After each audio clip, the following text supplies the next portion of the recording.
4 شعبان 26 ہجری کو مدینہ میں حضرت امیر المومنین اور ام البنین کے نامور بیٹے جناب عباس علیہ السلام کی ولادت ہوئی۔ آپ کی ماں حزام بن خالد کی بیٹی تھیں۔ ان کا خاندان عرب میں بہادری اور شیر دلی میں مشہور تھا۔ حضرت علی علیہ السلام نے جناب فاطمہ زہرا سلام اللہ علیہا کی شہادت کے 10 سال بعد جناب ام البنین سے شادی کی۔ حضرت علی علیہ السلام کے یہاں 4 بیٹے پیدا ہوئے، عباس، اون، جعفر اور عثمان، کہ جن میں سب سے بڑے حضرت عباس علیہ السلام تھے۔ یہی وجہ ہے کہ ان کی ماں کو ام البنین یعنی بیٹوں کی ماں کہا جاتا ہے۔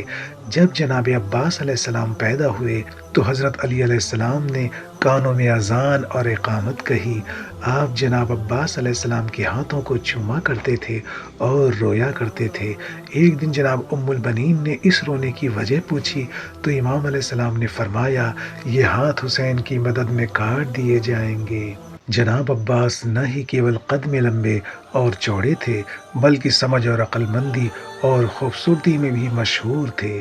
انہیں معلوم تھا کہ وہ عاشورہ کے لیے اس دنیا میں آئے ہوئے ہیں۔ جناب عباس نے 12 اور 14 سال کی عمر میں، اس وقت جب حضرت علی علیہ السلام دشمنوں کو ختم کرنے میں لگے ہوئے تھے، کچھ جنگوں میں حصہ لیا، اور اس کے باوجود کہ انہیں جنگوں میں لڑنے کی زیادہ اجازت نہیں ملتی تھی، پھر بھی اسی کم سنی میں کچھ نامی عرب لڑاکوں کو شکست دینے میں کامیاب رہے۔ صفین میں ایک دن حضرت علی کی فوج سے ایک نقابدار جوان میدان میں آیا۔ معاویہ کے سینہ میں آتنک کی لہر دوڑ گئی۔ ہر ایک دوسرے سے پوچھ رہا تھا کہ یہ جوان کون ہے جو اس بہادری کے ساتھ میدان میں آیا ہے۔ معاویہ کا کوئی سپاہی میدان میں قدم رکھنے کی جرت نہیں کر پا رہا تھا۔ معاویہ نے اپنے مشہور لیڈر ابن شہسہ کو حکم دیا کہ اس جوان سے لڑنے جائے۔ ابن شہسہ نے کہا، لڑائی میں مجھے 10,000 لوگوں کا مقابل مانا جاتا ہے، پھر کیوں مجھے ایک بچے کے مقابل میں بھیج رہے ہو؟ ابن شہسہ نے اپنے بڑے بیٹے کو جنگ کے لیے بھیجنے کی پیشکش کی، جسے معاویہ نے قبول کر لیا، لیکن جیسے ہی وہ میدان میں گیا، پلک جھپکتے ہی اس کا کام تمام ہو گیا۔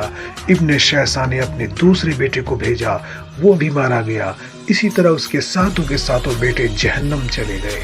اس کے بعد خود اس نے غصے میں بھر کر میدان میں قدم رکھا اور بہادر جوان سے بولا، تو نے میرے بیٹوں کو مار ڈالا، خدا کی قسم تیرے ماں باپ کو تیرا غم پہنچاؤں گا۔ لیکن بہت جلد ہی وہ خود بھی جہنم پہنچ گیا اور اسے شکست ہوئی۔ سبھی اس بہادر جوان کو حسد بھری نگاہوں سے دیکھ رہے تھے۔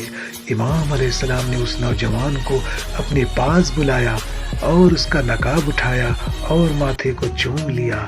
تب سب کی آنکھیں کھلی کی کھلی رہ گئیں۔ دیکھا وہ کوئی اور نہیں بلکہ امیر المومنین علیہ السلام کے نامور بیٹے حضرت عباس علمدار ہیں۔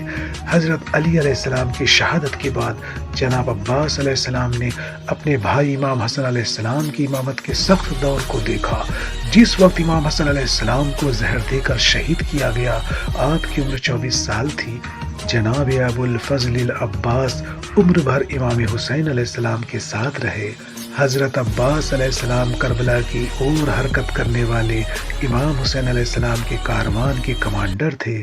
امام حسین علیہ السلام نے کربلا کے میدان میں صبر، بہادری اور وفاداری کے وہ جوہر دکھائے کہ اتہاس میں جس کی مثال نہیں ملتی۔ عباس علمدار نے امویوں کی پیشکش ٹھکرا کر دنیا کی ہسٹری کو وفاداری کا پاٹھ سکھایا۔ عاشورہ کے دن کربلا کے تپتے ریگستان میں جب عباس علمدار سے بچوں کے سوکھے ہونٹوں اور نم آنکھوں کو نہ دیکھا گیا تو سوکھی ہوئی مشک کو اٹھایا اور مولا حسین سے اجازت لے کر اپنی زندگی کا سب سے بڑا امتحان دیا۔ دشمن کے سینہ کو چیرتے ہوئے گھاٹ پر قبضہ کیا اور مشک کو پانی سے بھرا، لیکن خود ایک بوند بھی پانی نہیں پیا، اس لیے کہ عباس کی نگاہ میں امام حسین علیہ السلام اور آپ کے ساتھیوں کے بھوکے پیاسے بچوں کی تصویر تھی۔ دشمن کو پتا تھا جب تک عباس کے ہاتھ سلامت ہیں کوئی ان کا راستہ نہیں روک سکتا۔ یہی وجہ تھی کہ حضرت عباس کے ہاتھوں کو نشانہ بنایا گیا۔ مشق کو بچانے میں جب عباس علمدار کے ہاتھ الگ ہو گئے اور دشمن نے پیچھے سے حملہ کیا تو حضرت عباس علمدار سے گھوڑے پر سنبھلا نہیں گیا اور زمین پر تشریف لائے۔ امام حسین علیہ السلام نے خود کو اپنے بھائی کے پاس پہنچایا اور حضرت عباس علمدار نے وفا کے ساتھ راہ حق میں اپنی جان دی۔